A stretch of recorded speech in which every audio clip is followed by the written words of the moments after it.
आई ग, आई ग, आई आई आई आई, कशी करता ना तुम्ही लोक ही दगदग? मी तर अगदी थकून गेले बाई. घरातली कामं, हॉस्पिटल, रामाश्रय, पुन्हा घरी येऊन कामं. गौरी, माझ्याच्याने होणार नाही हा आता स्वयंपाक. तू मुगाच्या डाळीची खिचडी टाक आपली. हे बघ, तांदूळ घेतले होते मगाशी मी निवडायला. गोखले वहिनींना तरी कसं झेपावणार आहे हो? नाही म्हणजे घरातली कामं तर आहेतच, शिवाय आजोबांचं पथ्य पाणी आणि आता ही हॉस्पिटल मधली धावपळ.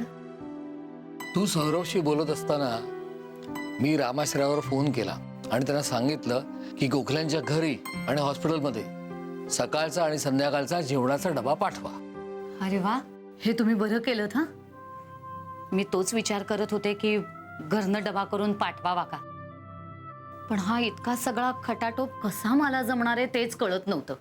त्यातून कसे आपल्या जेवणाची पद्धत वेगळी, त्यांची वेगळी. आपलं जरा तिखट असतं ना, शिवाय अजून आपलं घर लागायचंय.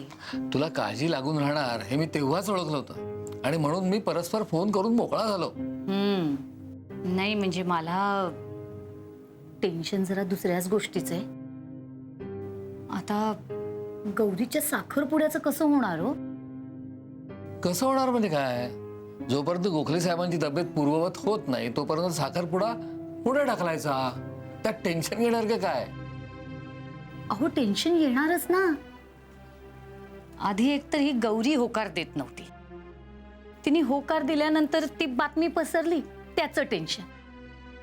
आता जरा कुठे सगळ्या गोष्टी जुळून आल्या होत्या तर हे आजारपण. नाही म्हणजे सौरभचे बाबा यातनं लवकर बरे होतील, पण म्हणून काय आपण आपली तयारी नाही हा थांबवायची. अगं त्या तयारी करणार का काय आहे? एकतर तूच म्हणालीस की साखरपुड्याला आपण मोजकी माणसं बोलवूया, त्यातून आपण साखरपुडा रामाश्रयावर करणार. म्हणजे तुला तिथं काही करणार का नाहीच आहे. आणि आई, सरांचं बरं होणं जास्त महत्वाचं आहे ना. ते बरे झाले ना की मग बघू ना पुढे काय करायचं ते.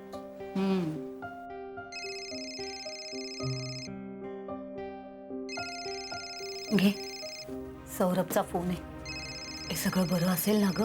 स्पीकरवर टाक म्हणजे कळेल का. स्पीकरवर कशासाठी? थांब, बोल सौरभ. गौरी, मी सौरभची आई बोलतेय. हा काकू बोला ना. सर बरे आहेत ना? अगं हे बरे आहेत, आत्ताच उठलेत. तुमच्या घरचा फोन चालू झाला नाही ना अजून, म्हणून मी तुला फोन केलाय.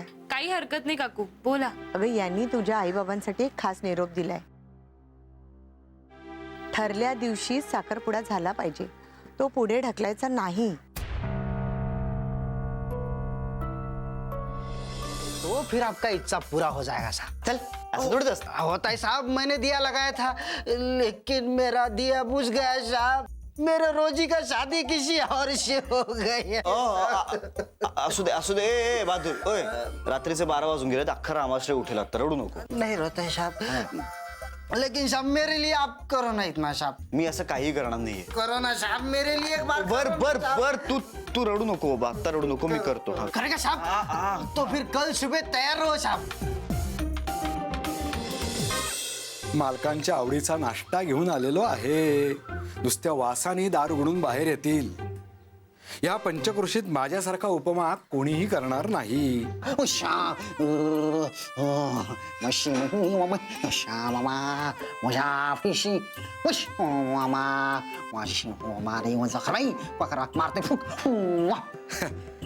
मालक, हो मालक, नाश्ता आणलाय, येताय ना? मालक, अहो झोप लागली का? नाश्ता आणलाय. हो अण्णा, माझा इकडे खूप महत्वाचं काम चाललंय. तुम्ही जरा थांबा, नंतर या. अहो नाश्त्यापेक्षा काय महत्वाचं असणार आमचं? म्हणजे अजून कुठे आहे की काय आतमध्ये? आप इधर ध्यान दो साहब जी, उधर ध्यान मत दो. तू बोल. हाँ देखो मैं मद्र बोलता है, ठीक से सुनो, तुम्हारा काम हो जाएगा साहब.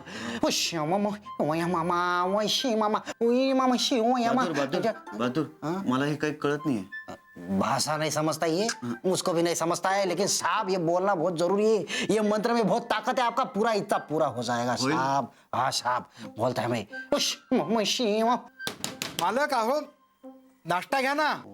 अण्णा अहो तो नाश्ता राहू दे बाहेर, मला माझं महत्वाचं काम संपवू दे. बरं. ओ शमविशी ओ माशी बाबा शुभ श्याम.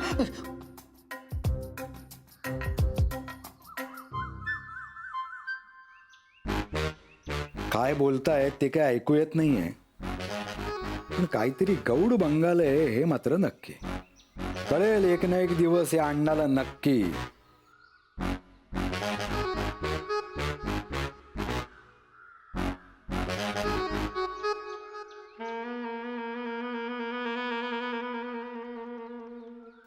हा काय श्रेया, कशी चालली आहे शाळा? कुठे चाललीये? जिकडे आहे तिकडेच आहे. अहो जर चालली असती ना तर मला तिकडे जावं कशाला लागलं असतं? अत्यंत आगाऊ झालीस तू. ते जाऊ दे. कपिल दादा कुठे आहे? मालक ना आहेत ना त्यांच्या खोलीत. त्यांच्या कुठल्या तरी ऑस्ट्रेलियाच्या मैत्रिणीबरोबर गप्पा मारतायत. ती इकडे आली आहे. नाही ग, ते लॅपटॉप वरती ते नेटवर्क का काय, नेटवर्क. हा त्याच्यावरती बोलताय.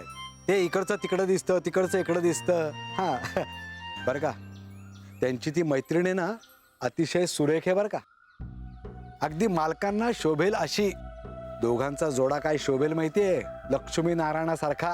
काय म्हणताय तुम्ही अण्णा? अगं मी नाही, मालकच म्हणत होते आता थोड्याच दिवसात आपण लग्न करूयात म्हणून. तिचं नाव काय? रोजी का काहीतरी म्हणत होते.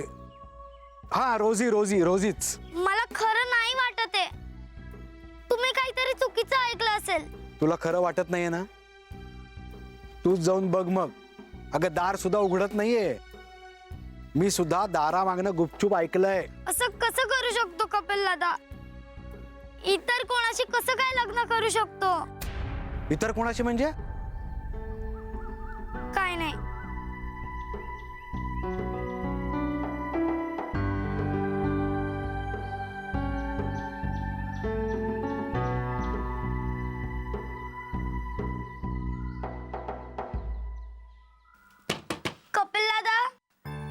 कपिल दादा दार उघड ना.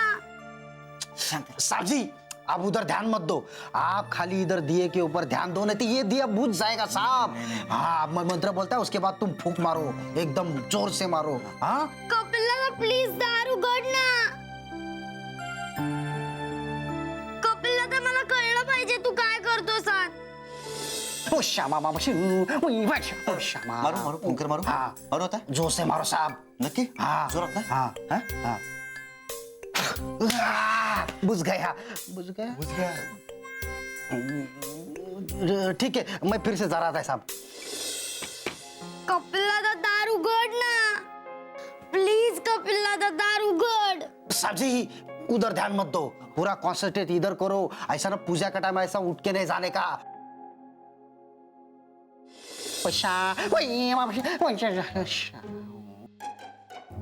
मारू फुंकर. हाँ जोरात. जोर से. हाँ हाँ.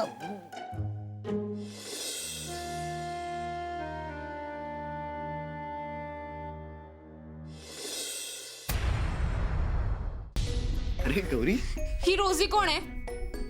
अगं, काय आल्या हाय हॅलो तरी कर. डायरेक्ट रोजी काय? ओके हाय, पण ही कोण आहे? मला नाही माहित कोण आहे रोजी. अच्छा, म्हणजे तू तिला ओळखतच नाहीस. तुझ्या ओळखीत कोणी आहे का रोजी? जिच्याशी तू लग्न करणारस. हे काय यार, तुझं प्रेम माझ्यावर आहे पण तू लग्न तिच्याशी करणार. अगं असं काहीही नाहीये. माझं प्रेमही तुझ्यावरच आहे आणि मी लग्नही तुझ्याशीच करणार आहे. पण मला एक कळत नाहीये, श्रेयाला या रोजी बद्दल सांगितलं कोणी? मी सांगितलं.